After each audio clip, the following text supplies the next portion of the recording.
बात उन दिनों की है जब ठंड बहुत ज़्यादा थी। सभी अपने बंद कमरों में आराम से सो रहे थे, लेकिन उसी ठंड में एक बूढ़ी माँ फटी चादर से कांप रही थी। उसके पास केवल एक चादर थी और उसका बेटा उसका इस्तेमाल करता था। एक दिन की बात है कि बेटे ने माँ से पूछा, हमारी गरीबी कब दूर होगी? क्या हम ऐसे ही रहेंगे? बेटे की इस तरह की बातें सुनकर बूढ़ी माँ ने बोली, नहीं बेटा, एक दिन जब तुम बड़े हो जाओगे, खूब पैसा कमाओ और हमारी गरीबी दूर हो जाएगी। अपनी माँ की यह बात सुनकर उनका बेटा बहुत खुश हुआ और फिर अपना काम शुरू कर दिया।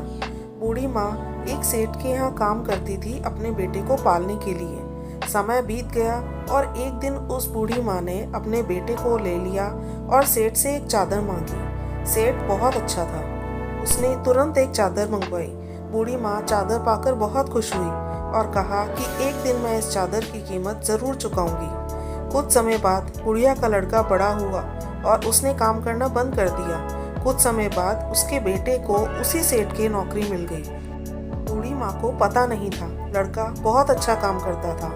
उसका काम देखकर सेठ जी ने उसे एक चादर देने को कहा। सेठ जी से यह बात सुनकर लड़के ने कहा, सेठ जी, मैं ये चादर अपनी माँ के हाथ से लेना चाहता हूँ। सेठ जी ने कहा, ठीक है। अगले दिन लड़का और सेठ जी उसके घर पहुँचे। सेठ को देखकर उसकी माँ ने उसे पहचान लिया और जब सेठ ने बूढ़ी माँ को चादर दी तब बूढ़ी माँ ने कहा, सेठ, मैं यह चादर नहीं लूँगी। सेठ ने पूछा, क्यों? बूढ़ी माँ ने कहा कि मैं तुमसे एक चादर उधार ली थी। बूढ़ी माँ की यह बात सुनकर सेठ जी को सब कुछ याद आ गया और उन्होंने कहा कि तुमने वह कर्ज बहुत पहले ही उतार दिया था, इस होनहार बेटे को मेरे पास रखकर। सेठ की बात सुनकर बूढ़ी माँ बहुत खुश हुई और बोली, भगवान सबको आप जैसा गुरु दे।